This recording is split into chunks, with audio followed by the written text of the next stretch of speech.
Have you noticed that you have a charged off auto loan, but they didn't repossess your vehicle? So you might be wondering what's going on with that. Here's what's going on with that. They've unsecured the vehicle itself.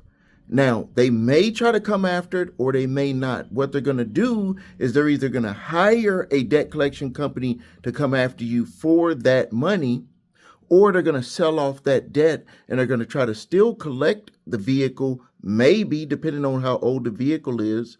If it's a newer vehicle, they're going to still attempt to collect it. And the way that they're going to do it is they're just going to sit back because they know that you have to register the vehicle. You can't just run around without the vehicle being registered. And then on the other side of that, they're going to have a debt collector trying to do everything, look at where you're working, your income, your bank accounts, take you to court to try to sue. So you got to stay in front of this. Don't just sit back and think nothing's going to happen.